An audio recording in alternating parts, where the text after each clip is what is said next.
Hello students, मैं अजीज़ Bohr आप सभी का अपना वाला यूट्यूब चैनल में स्वागत करता हूं। इस वीडियो से और यूट्यूब से मेरी जो भी अर्निंग होगी या जो अर्निंग हो रही है उसका 10% गरीब बच्चों को फ्री एजुकेशन प्रोवाइड करने में किया जाएगा, तो सपोर्ट करते रहिए। तो आज हम 11th class physics chapter number 7 system of particles and rotational motion का एनसीईआरटी की बुक में given topic moment of inertia पढ़ेंगे। इस टॉपिक को मैं बहुत ही अच्छे से बहुत ही ईजी वे में एक्सप्लेन करने वाला हूं, इसलिए इस वीडियो को पूरा देखिएगा। और अगर अभी तक आप लोगों ने हमारे चैनल को सब्सक्राइब नहीं किया है तो चैनल को सब्सक्राइब कर लीजिए, बेल आइकन को भी प्रेस कर दीजिएगा ताकि नए वीडियोस की नोटिफिकेशन आपको समय पर मिलते रहे। तो क्या है आज का हमारा टॉपिक? आज का हमारा टॉपिक है मोमेंट ऑफ इनर्शिया। तो इस चैप्टर में हमने अभी तक बात की कि हम जैसा हमने ट्रांसलेशनल मोशन के लिए पढ़ा था वही क्वांटिटीज़ को हम किसके लिए पढ़ रहे हैं? रोटेशनल मोशन के लिए। कि हम हमारी स्टडी को डेवलप कर रहे हैं किसके लिए? Rotational motion. किसके जैसा? जैसा हमने ट्रांसलेशनल मोशन में पढ़ा था। तो ट्रांसलेशनल मोशन हमने पढ़ा है और अभी हम किसकी स्टडी कर रहे हैं? रोटेशनल मोशन की। तो हमने ट्रांसलेशनल मोशन में पढ़ा था डिस्प्लेसमेंट। डिस्प्लेसमेंट का एनालॉग रोटेशनल मोशन में क्या था? Angular displacement. ट्रांसलेशनल मोशन में हमने पढ़ी थी वेलोसिटी, तो उसकी सिमिलर क्वांटिटी रोटेशनल मोशन में क्या थी? Angular velocity. ट्रांसलेशनल मोशन में क्या था? एक्सीलरेशन था ए। ट्रांसलेशनल मोशन में क्या था? एक्सीलरेशन ए था। तो रोटेशनल मोशन में क्या था? Angular acceleration alpha. इसी टाइप से ट्रांसलेशनल मोशन में हमने पढ़ा था फोर्स, तो उसके एनालॉग रोटेशनल मोशन में क्या था? रोटेशनल मोशन में उसका एनालॉग क्या था? बोलो जल्दी से। मोमेंट ऑफ फोर्स, जिसको हमने किससे रिप्रेजेंट किया था? टॉ से। इसी टाइप से रोटेशनल मोशन में जो रोल किसका है? मास का। रोटेशनल मोशन में जो रोल किसका है? मास का है। वही रोल रोटेशनल मोशन में किसका रहेगा? कि भाई हमने पढ़ लिया कि ट्रांसलेशनल मोशन में डिस्प्लेसमेंट था, तो रोटेशनल मोशन में क्या गया? Angular displacement. वेलोसिटी तो एंगुलर वेलोसिटी, एक्सेलरेशन तो एंगुलर एक्सेलरेशन, फोर्स तो फोर्स ऑफ या मोमेंट ऑफ फोर्स। तो जो रोल ट्रांसलेशनल मोशन में किसका रहेगा? मास का, उसी की जगह पर उसकी एनालॉग, उसकी सिमिलर क्वांटिटी रोटेशनल मोशन में क्या रहेगी, तो उसी के बारे में इस टॉपिक में हम डिस्कस करेंगे। तो हमने पढ़ा है कि अगर हमारे पास एक रोटेटिंग बॉडी है, एक रिजिड बॉडी है जो क्या कर रही है? किसी एक फिक्स एक्सिस के अबाउट रोटेशन। सिंप्लिसिटी के लिए हम क्या करेंगे कि जो हमारी बॉडी है वो एक फिक्स्ड एक्सिस के अबाउट रोटेशन कर रही है। तो हमने कंसीडर कर लिया कि ये एक हमारी रिजिड बॉडी है, वो इस फिक्स्ड एक्सिस, इसको सपोज करो हमने नाम दे दिया जेड, फिक्स्ड एक्सिस के अबाउट क्या कर रही है? रोटेशन कर रही है। तो इसमें जितने भी पार्टिकल है वो सब क्या करेंगे? Circular motion. कि ये अगर हमारे पास ये एक डिस्क है, वो डिस्क क्या कर रही है? अगर रोटेशन कर रही है, रोटेशनल मोशन कर रही है, तो ये मार्कर है, ये मार्कर अगर क्या करे? ये रोटेशनल मोशन करे, तो इसका यहाँ पर जितने भी पार्टिकल है ये सभी क्या कर रहे हैं? ये सभी करेंगे सर्कुलर मोशन। तो रोटेटिंग बॉडी के अंदर जितने भी पार्टिकल है वो सर्कुलर मोशन करते हैं और उनकी जो लीनियर वेलोसिटी है, लीनियर वेलोसिटी, सपोज करो यहाँ पर कोई एक आइथ पार्टिकल है। कौन सा पार्टिकल है? Ith particle. तो उस आइथ पार्टिकल की linear velocity V I is equal to क्या होता है? R I omega. ये इसके पहले हम पढ़ चुके हैं कि जो आइथ पार्टिकल है, आइथ पार्टिकल की linear velocity V I is equal to क्या होती है? R I omega, where omega is angular velocity, V I is linear velocity and R I is position vector. R आई क्या रहता है? Position vector. तो हमने पढ़ा था कि जो वी आई है वो किसके इक्वल होता है? आर आई के इक्वल। ये आर आई क्या है? आइथ पार्टिकल का पोजिशन वेक्टर। ठीक है, तो ये तो हमने कब पढ़ा था? कि जब हमारी पार्टी क्या कर रही है? रोटेशन, हमारी कोई बॉडी है वो क्या कर रही है? Rotational motion. तो रोटेशन मोशन करेगी तो उसमें जितने भी पार्टिकल है सभी पार्टिकल क्या करेंगे? सभी पार्टिकल करेंगे क्या करेंगे? Circular motion. मतलब उनकी कुछ लीनियर वेलोसिटी रहेगी, तो ये उनकी लीनियर वेलोसिटी रहेगी। तो यहाँ से उनकी काइनेटिक एनर्जी उस आइथ पार्टिकल कि 10वें नंबर के पार्टिकल या 11वें नंबर के पार्टिकल, उसको हमने क्या बोल दिया कि कोई सा भी हो आइथ पार्टिकल, कि आईवें नंबर का जो पार्टिकल है उसकी काइनेटिक एनर्जी, उसको किससे रिप्रेजेंट किया? उसको हमने रिप्रेजेंट किया के आई से। तो हमें पता है काइनेटिक एनर्जी का फॉर्मूला क्या होता है? Half M V square. ये होता है काइनेटिक एनर्जी का फॉर्मूला। तो आइथ पार्टिकल की काइनेटिक एनर्जी क्या हो जाएगी? Half M I V I square, के आइथ पार्टिकल का मास इंटू आइथ पार्टिकल की स्पीड या वेलोसिटी। ठीक है, वेलोसिटी का मैग्नीट्यूड, स्पीड। तो के आई इज इक्वल टू क्या रहेगा? Half M I V I square. तो ये तो किसकी है? आई वे पार्टिकल की काइनेटिक एनर्जी। तो अगर मुझे इस पूरे सिस्टम में जितने भी पार्टिकल है 1 से लेकर 1 से लेकर n तक 50 पार्टिकल्स हो सकते हैं, 100 पार्टिकल्स हो सकते हैं, 1000 पार्टिकल हो सकते हैं। तो हमने क्या कंसिडर कर लिया कि इस रिजिड बॉडी में टोटल कितने पार्टिकल है, n पार्टिकल। n की वैल्यू कुछ भी हो सकती है। तो इस पूरे रिजिड बॉडी में जितने भी पार्टिकल है, जितने भी मास है, उसके टोटल काइनेटिक एनर्जी, उसको हम किससे रिप्रेजेंट करेंगे, k से। k इज इक्वल टू क्या रहेगा, समेशन के आई।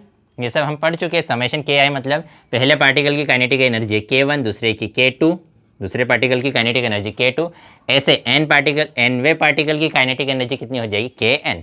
तो सभी को अगर हम ऐड कर देंगे, ठीक, k1 plus k2 plus k3 plus कहाँ तक, kn तक, तो सभी को सम करेंगे, सभी को ऐड करेंगे, तो उसको क्या लिखेंगे, समेशन के फॉर्म में। तो समेशन के आई, तो समेशन के आई कहाँ से कहाँ तक, i इज इक्वल टू 1 से लेकर n तक। के आई की वैल्यू कहाँ से कहाँ तक है, 1 से लेकर n तक। तो के आई की वैल्यू तो है हमारे पास कितनी है, half mi V I square, और ये जो है summation i is equal to 1 से n। के आई की वैल्यू पुट कर दी, मतलब जो टोटल काइनेटिक एनर्जी है वो किसके इक्वल रहेगी, summation i is equal to 1 to n half mi V I square. तो ये क्या आ गई हमारे पास, काइनेटिक एनर्जी। लेकिन हमारे पास वी आई की वैल्यू है, क्या है वी आई की वैल्यू, बोलो जल्दी से, वी आई की वैल्यू क्या है, आर आई ओमेगा। वी आई की वैल्यू क्या है, आर आई ओमेगा। तो वी आई की स्पेस पर हम क्या लिख देंगे, वी आई की स्पेस पर हम लिखेंगे आर आई। वी आई की स्पेस पर हम क्या लिख देंगे, आर आई। तो वी एम आई तो एज इट इज, वी आई की स्पेस पर लिखेंगे आर आई ओमेगा, और उसका स्क्वायर है, तो इसलिए आर आई का क्या हो जाएगा, स्क्वायर, और ओमेगा का भी क्या हो जाएगा, स्क्वायर। और यहाँ क्या है, समेशन, तो ये लिखा summation I is equal to 1 to n। तो टोटल काइनेटिक एनर्जी कितनी आ गई हमारे पास, summation I is equal to 1 to n half M I R I square omega square. Omega square क्या है, ओमेगा क्या है, एंगुलर वेलोसिटी। ओमेगा क्या है, एंगुलर वेलोसिटी। और अगर कोई बॉडी फिक्स एक्सिस के अबाउट क्या कर रही है, रोटेशन मोशन कर रही है, तो उसके सभी पार्टिकल की एंगुलर वेलोसिटी तो क्या होती है, कांस्टेंट। एंगुलर वेलोसिटी चेंज नहीं होती, तो एंगुलर वेलोसिटी एक कांस्टेंट सभी पार्टिकल के लिए सेम है, तो इसलिए इसको समेशन से हम बाहर निकाल लेंगे। हाफ, हाफ भी क्या है, कांस्टेंट, वो भी चेंज नहीं होगा, तो वो भी समेशन से उसको बाहर निकाल लेंगे। तो k इज इक्वल टू कितना हो जाएगा, हाफ को बाहर निकाला, ओमेगा स्क्वायर को हमने निकाला बाहर, तो अंदर क्या बचा, अंदर बचा summation I is equal to 1 to n M I R I square. ठीक है, हमने क्या किया, हाफ को समेशन से बाहर निकाला, ओमेगा को समेशन से बाहर निकाला, तो अंदर क्या बचा, अंदर बचा summation I is equal to 1 to n M I R I. अब ये जो summation M I R I है, since summation I is equal to 1 to n M I R I square, इसको हम एक नया पैरामीटर यहाँ पर रिप्रेजेंट करेंगे। इसी को हमने क्या बोल दिया, आई। इसी को हमने, इस पूरे summation i is equal to 1 to n M I R I को ही हमने क्या कहा कि i ये किसके इक्वल रहेगा, ये i के इक्वल। तो इसको हमने i कंसीडर कर लिया, और ये जो i है, इस i को ही हमने क्या कहा, इस i को ही कहा है हमने मोमेंट ऑफ इनर्शिया। इस i को ही हमने क्या कहा है, मोमेंट ऑफ इनर्शिया, और इसको आगे हम एक्सप्लेन करेंगे। तो इस पूरे की जगह हम क्या लिख देंगे, i। तो k इज इक्वल टू क्या आ जाएगा, half omega square i। k is equal to क्या आ गया, इस पूरे की स्पेस पर मैंने लिख दिया i को पहले लिख दो और ओमेगा को बाद में लिखो, कोई फ़र्क पड़ेगा क्या, नहीं पड़ेगा। तो k इज इक्वल टू क्या आ जाएगा, half i omega square. k is equal to क्या आया, half i omega square, where i is moment of inertia. i is called moment of inertia. और ये जो i है, ये किस पर डिपेंड करता है, रिजिड बॉडी पर डिपेंड करता है कि वो रिजिड बॉडी किस टाइप की है, उसका शेप क्या है। और ये जो है, ये किस पे डिपेंड नहीं करता, ये मास वगैरह पे डिपेंड नहीं करता। या यूँ कहे कि ये जो है, ये एक्सिस ऑफ रोटेशन पर डिपेंड करता है और बॉडी के शेप पर डिपेंड करता है कि वो सिलेंडर है, जो हमारी रिजिड बॉडी, उसका शेप कुछ भी हो सकता है, रिंग, डिस्क, सिलेंडर, रॉड। तो उसके शेप पर कि वो जो रिजिड बॉडी है वो क्या है, उस पर डिपेंड करेगा। और एक्सिस ऑफ रोटेशन कि वो किस एक्सिस के अबाउट रोटेशन कर रही है, हमारी रिजिड बॉडी किस एक्सिस के अबाउट रोटेशन कर रही है, इस पर भी डिपेंड करेगा। तो काइनेटिक एनर्जी कितनी आ गई, हाफ आई ओमेगा स्क्वायर। लेकिन हमें तो पता है काइनेटिक एनर्जी का फॉर्मूला क्या होता है, half M V square. Kinetic energy का फॉर्मूला क्या होता है, हाफ एम वी स्क्वायर। तो ये हाफ यहाँ पर भी है हाफ, ये किसका फॉर्मूला है, ये भी काइनेटिक एनर्जी, ये भी काइनेटिक एनर्जी। यहाँ पर भी हाफ है, यहाँ पर भी हाफ है। अब ये जो ओमेगा स्क्वायर है ये क्या है, एंगुलर वेलोसिटी जो किस में रहती है, रोटेशनल मोशन में। ये वी क्या है, लीनियर वेलोसिटी जो किस में रहेगी, ट्रांसलेशनल मोशन में या लीनियर मोशन में। तो हाफ तो दोनों जगह है, काइनेटिक एनर्जी दोनों की ये काइनेटिक एनर्जी है। तो लीनियर वेलोसिटी का एनालॉग क्या है, एंगुलर वेलोसिटी। तो यहाँ पर जो मास है, मास की जगह यहाँ पर क्या लिखा है, मास की जगह पर यहाँ पर क्या लिखा है, मास की जगह यहाँ पर लिखा है आई। तो इसका मतलब लीनियर मोशन में जो वर्क किसका था, मास का। लीनियर मोशन में जो वर्क, जब पूरे की कंपैरिजन करो तो यहाँ पर था मास और यहाँ पर क्या है, मोमेंट ऑफ इनर्शिया। इसका मतलब लीनियर मोशन में, ये लीनियर मोशन के लिए इक्वेशन है, ये इक्वेशन एंगुलर मोशन या रोटेशनल मोशन के लिए है। तो लीनियर मोशन में जो वर्क या ट्रांसलेशनल मोशन, लीनियर मोशन कहो या ट्रांसलेशनल मोशन कहो, तो ट्रांसलेशनल मोशन में जो वर्क किसका था, मास का, वही वर्क रोटेशनल मोशन में क्या है, आई का मतलब मोमेंट ऑफ इनर्शिया। तो हमने कहा कि जैसा ट्रांसलेशनल मोशन में क्या था, मास, वैसे ही सिमिलर क्वांटिटी उसका एनालॉग रोटेशनल मोशन में क्या है, मोमेंट ऑफ इनर्शिया। मतलब जो वर्क मास कर रहा था ट्रांसलेशनल मोशन में, वही वर्क कौन करेगा, मोमेंट ऑफ इनर्शिया करेगा। कहाँ पर, रोटेशनल मोशन में। ठीक है, आ रहा है समझ में। अब इसको और डेवलप करने के लिए इसके बारे में हम इसके 2 एग्जाम्पल करेंगे, उससे हम आई की वैल्यू को फाइंड आउट करेंगे। तो हमारे पास हमें ये पता होना चाहिए के की वैल्यू कितनी है, हाफ आई ओमेगा स्क्वायर। के की वैल्यू कितनी है, half I omega square, where I is, what is I, I is moment of inertia. I क्या है, बोलो जल्दी से, आई है मोमेंट ऑफ इनर्शिया।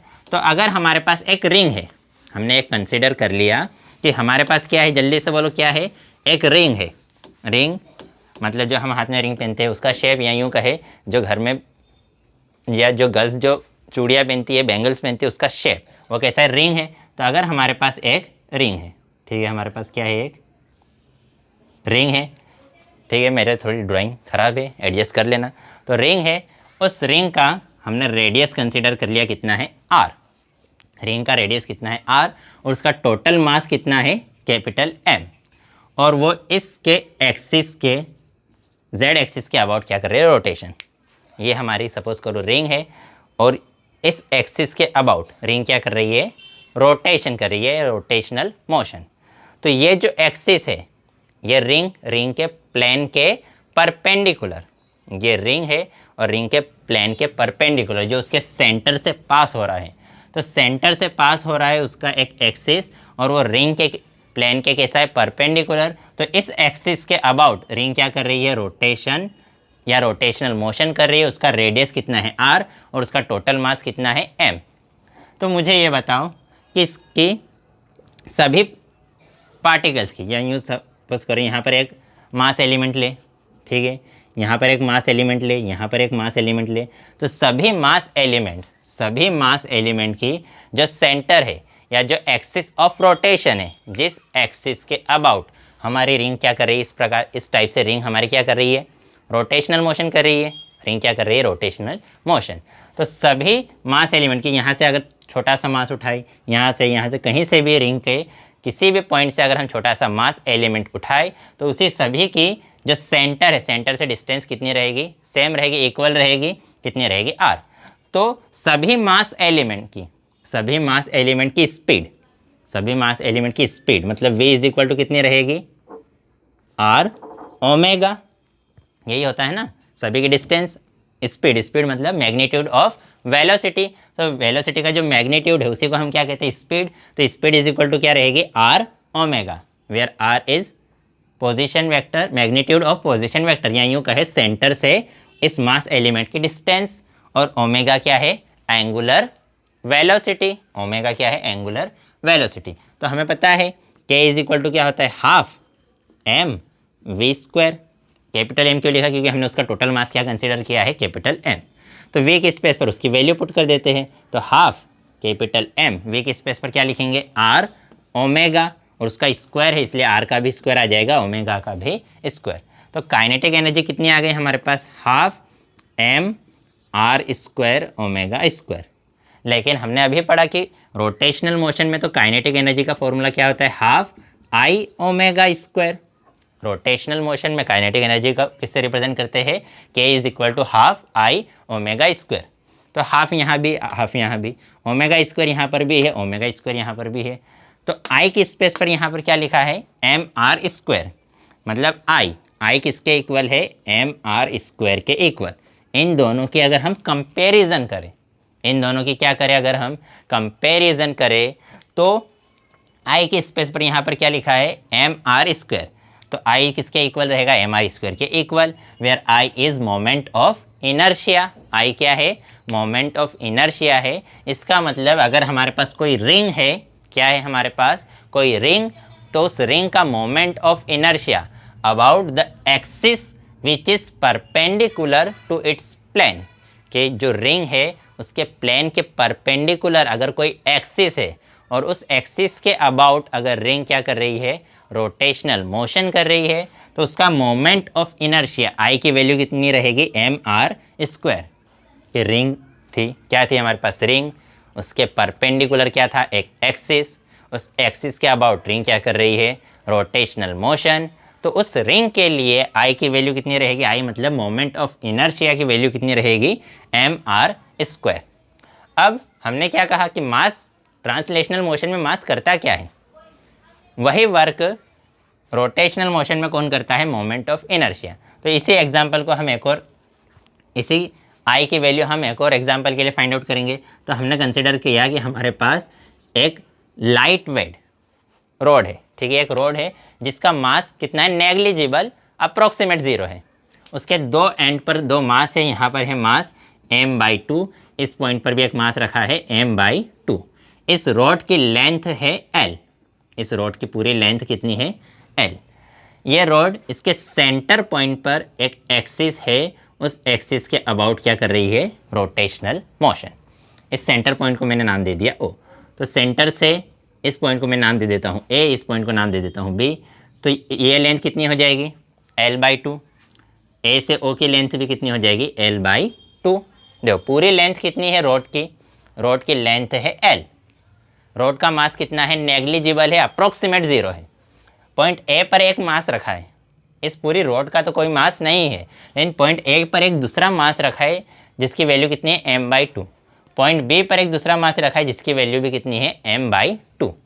और रोड उसके सेंटर से एक एक्सिस, उसके परपेंडिकुलर एक एक्सिस पास हो रहा है, इस एक्सिस के अबाउट, मतलब इस टाइप से रोड क्या कर रही है, रोटेशनल मोशन कर रही है। तो उसके लिए हमें उसका क्या निकालना है, मोमेंट ऑफ इनर्शिया, आई की वैल्यू कैलकुलेट करनी है। तो आई की वैल्यू किसके रहेगी, इस पॉइंट ए के अबाउट मोमेंट ऑफ इनर्शिया, इस मास का मोमेंट ऑफ इनर्शिया, प्लस जब पॉइंट बी पे जो मास है उसका मोमेंट ऑफ इनर्शिया, मतलब आई किसके इक्वल रहेगा, आई ए प्लस आई बी के इक्वल। हमने क्या कहा, हमने कहा कि जो मोमेंट ऑफ इनर्शिया है वो इस मास का भी मोमेंट ऑफ इनर्शिया रहेगा, इस मास का भी मोमेंट ऑफ इनर्शिया रहेगा। तो इस मास का मोमेंट ऑफ इनर्शिया कंसिडर कर लिया आई ए, इस मास का moment of inertia I B. तो total I is equal to क्या रहेगा, आई ए प्लस आई बी। तो अब मोमेंट ऑफ इनर्शिया क्या होता है, mass into distance from origin, कि ओरिजिन से या एक्सिस से उसकी डिस्टेंस कितनी है, तो उसकी डिस्टेंस है r। तो यहाँ पर हम क्या लिखेंगे, हम लिखेंगे मास, तो उसका मास कितना है, m/2। और O से पॉइंट A की डिस्टेंस कितनी है, l/2। तो l/2 या हम अगर ले ले कैपिटल L, तो l/2 का होल स्क्वायर, प्लस इसी टाइप से आई, इसकी वैल्यू भी कितनी आ जाएगी, m/2 l/2 का whole square. Mass into distance from axis of rotation, mass into distance from axis of rotation, और उसका क्या कर दिया हमने, स्क्वायर।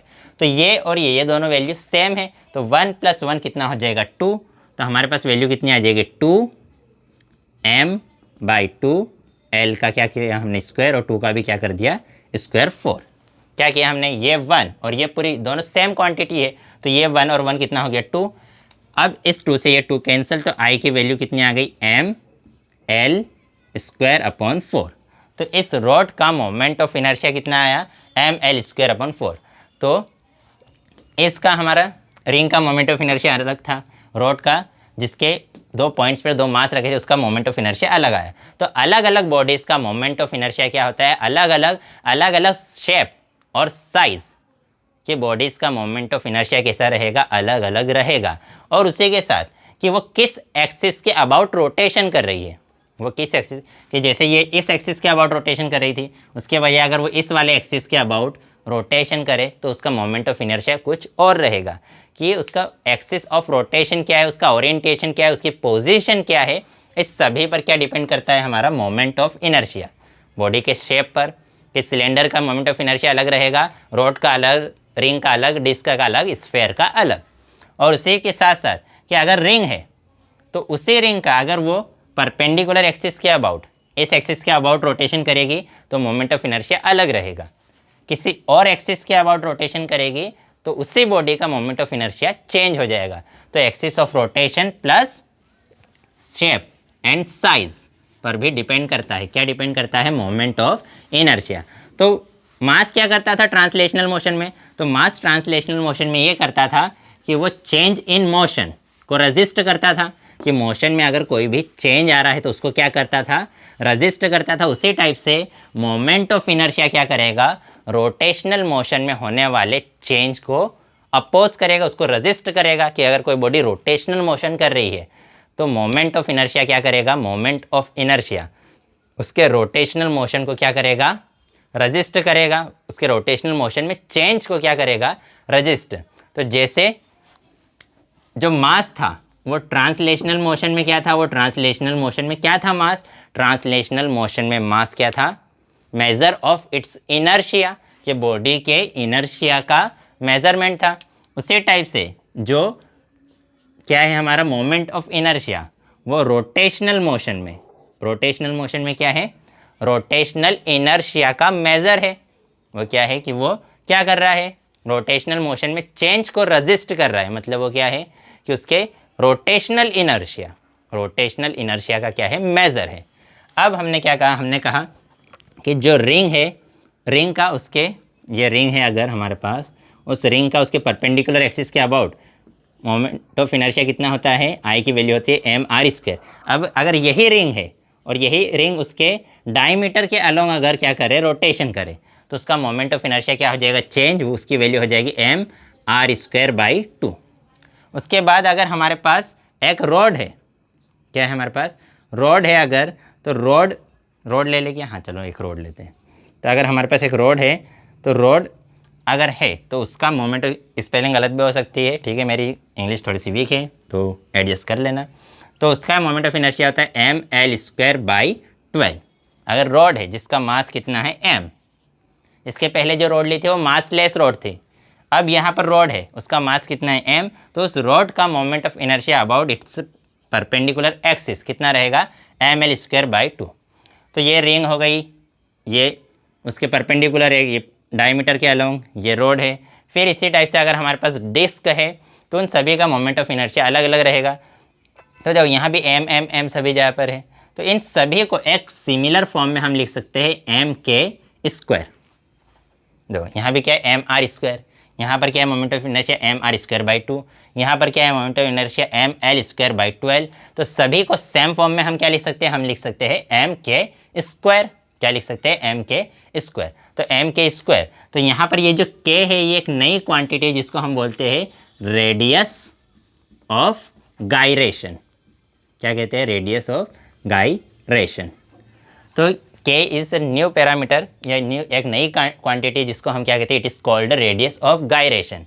तो रेडियस ऑफ गायरेशन अगर इसकी वैल्यू या इस रॉड के लिए रेडियस ऑफ गायरेशन को इन दोनों की कंपेरिजन करें तो ये m यहाँ भी है, m यहाँ पर भी है, k² की जगह पर यहाँ पर क्या है l²/12। तो मतलब k² किसके इक्वल है, l²/12 के इक्वल। k² किसके इक्वल है, इन दोनों की अगर कंपैरिजन करें तो k² के स्पेस पर यहाँ क्या लिखा है, l²/12। तो ये k² = l²/12, तो k = क्या हो जाएगा, √l/12। स्क्वायर उधर जाके क्या बन गया, रूट। तो ये l² है, l² रूट से बाहर क्या आ जाएगा, l, और 12 रूट के अंदर। तो रॉड के लिए k की वैल्यू कितनी आ गई, l/√12। तो ये जो है k ये के किस पर डिपेंड करता है? एक तो बॉडी के मास पर डिपेंड करता है और उसके मोमेंट ऑफ इनर्शिया पर डिपेंड करता है। के किस पर डिपेंड करता है? Mass of body end moment of inertia of the rigid body. अब उसके बाद अगर हमारे पास ये एक कोई बॉडी है, रिजिड बॉडी, और वो रिजिड बॉडी क्या कर रही है? रिजिड बॉडी रोटेशनल मोशन कर रही है, तो के है क्या? तो के उस पॉइंट का क्या है कि ये यहाँ पर अगर एक पॉइंट है, उसका मास उस पूरी बॉडी के मास के इक्वल है, और उस पॉइंट का मास उस पूरी बॉडी के, और उस पॉइंट का मोमेंट ऑफ इनर्शिया उस पूरी बॉडी के मोमेंट ऑफ इनर्शिया के इक्वल है। हमने क्या कहा? एक रिजिड बॉडी है, वो क्या कर रही है? Rotational motion. तो वहाँ के क्या है? वो पॉइंट है या उस पॉइंट की एक्सिस से डिस्टेंस है जिसका मास किसके इक्वल है? पूरी बॉडी के मास के इक्वल है, और जिसका मोमेंट ऑफ इनर्शिया पूरी बॉडी के मोमेंट ऑफ इनर्शिया के इक्वल। के क्या है? रेडियस है। रेडियस है मतलब उस पॉइंट की डिस्टेंस है, कहाँ से? एक्सिस ऑफ रोटेशन से, जिस पॉइंट का मास पूरी बॉडी के मास के इक्वल है और जिस पॉइंट का मोमेंट ऑफ इनर्शिया पूरी बॉडी के मोमेंट ऑफ इनर्शिया के इक्वल है। तो हमने कहा moment of inertia I is equal to क्या होता है? M R square. ये होता है moment of inertia, M R square. ठीक है, तो या डिफरेंट बॉडीज़ के लिए डिफरेंट भी हो सकता है, ये एल या आर कुछ भी है। ये क्या है? एम क्या है? मास, और एल क्या है? लेंथ। तो मास की डायमेंशन क्या होती है? मास की डायमेंशन होती है एम, और लेंथ की डायमेंशन क्या होती है? एल, और उसका स्क्वायर इसलिए स्क्वायर। तो मोमेंट ऑफ इनर्शिया का डायमेंशन क्या रहेगा? M L square. क्या रेडियस क्या है? लेंथ है, या यहाँ एल, एल भी क्या है? लेंथ है। तो मोमेंट ऑफ इनर्शिया की डायमेंशन क्या है? M L square. और अगर इसके एसआई यूनिट की बात करें तो एम क्या है? मास, तो मास की एसआई यूनिट है किलोग्राम, और आर क्या है? लेंथ, लेंथ की एसआई यूनिट है मीटर, उसका स्क्वायर है, इसलिए मीटर का हमने क्या लगा दिया? स्क्वायर। एम क्या है? मास, तो यहाँ लिख दिया केजी। आर क्या है? लेंथ है, रेडियस है मतलब लेंथ है, या जो भी उसकी लेंथ है, अगर रिंग है तो रेडियस, बॉडी है अगर रॉड है तो उसकी लेंथ, तो वो क्या? लेंथ को किस में मेज़र करेंगे? मीटर में, और उसका स्क्वायर है तो यहाँ पर भी हमने स्क्वायर लगाया। तो मोमेंट ऑफ इनर्शिया की ऐसा यूनिट क्या है? Kilogram metre square. फिर उसके बाद हमने क्या कहा कि इसकी एप्लीकेशन क्या है? तो जो स्टीम इंजन होता है और उसके साथ साथ जो हमारे ऑटोमोबाइल के इंजन्स होते हैं, उसके अंदर एक लगा होता है फ्लाई व्हील। उसके अंदर क्या लगा होता है? Fly wheel. ये फ्लाई व्हील क्या करता है? हमें पता है मोमेंट ऑफ इनर्शिया, कि अगर एक बहुत बड़ा फ्लाई व्हील लगा होता है उसके अंदर, जितना बड़ा फ्लाई व्हील रहेगा उसका मोमेंट ऑफ इनर्शिया बहुत बड़ा रहेगा। तो एक फ्लाई व्हील लगा रहता है जिसका मोमेंट ऑफ इनर्शिया बहुत ज़्यादा होता है। ऑटोमोबाइल के इंजन में, जो कार, बाइक, ट्रक है उसके इंजन में, और स्टीम इंजन में क्या लगा रहता है? एक फ्लाई व्हील, एक बहुत बड़ा एक व्हील लगा रहता है जिसका मोमेंट ऑफ इनर्शिया बहुत ज़्यादा है। मोमेंट ऑफ इनर्शिया ज़्यादा होने की वजह से वो क्या करता है? अपने रोटेशनल मोशन में चेंज का अपोज करता है, रजिस्ट करता है, रोटेशनल मोशन में चेंज को होने से रोकता है, जिसकी वजह से जो हमारा व्हीकल है उसका जर्की मोशन को रोकता है। ऐसा झटके नहीं लगते हमको, कि वो क्या करता है? धीरे धीरे चेंज करता है, चेंज को होने से वो रोकता है। तो चेंज कैसा होगा? अगर स्पीड इंक्रीज़ भी हो रही है तो धीरे धीरे इंक्रीज़ होगी, डिक्रीज़ भी हो रही है तो धीरे धीरे डिक्रीज़ होगी। तो वो धीरे धीरे स्पीड को इंक्रीज़ और डिक्रीज़ होता है, जिसकी वजह से वो जर्की मोशन को रोकता है, जिसकी वजह से जो पैसेंजर है जो व्हीकल के अंदर बैठे हैं उनको एक स्मूथ राइड का अनुभव होता है, एक अच्छी राइड मिलती है। ऐसा नहीं कि हाँ गाड़ी चल रही है और बहुत जर्क लग रही है, तो ऐसा नहीं होता। ठीक है, तो इसका एप्लीकेशन क्या है कि जो हमारे स्टीम इंजन और कौन से इंजन जो ऑटोमोबाइल के इंजन होते हैं उसमें एक फ्लाई व्हील लगा रहता है जिसका मोमेंट ऑफ इनर्शिया बहुत ज़्यादा होता है, जो जर्की मोशन से हमें बचाता है। तो आज की वीडियो में इतना ही। अगर वीडियो पसंद आए हो तो लाइक कीजिएगा, अपने दोस्तों के साथ भी शेयर ज़रूर कर दीजिएगा। पसंद ना आई हो तो डिसलाइक कर दीजिएगा। और अगर इस वीडियो से रिलेटेड आपको कोई डाउट हो तो डाउट कमेंट में आप हमसे पूछ सकते हैं, कोई सजेशन हो तो वो भी कमेंट कर सकते हैं। तो नेक्स्ट वीडियो में हम नेक्स्ट टॉपिक पढ़ेंगे। बाय।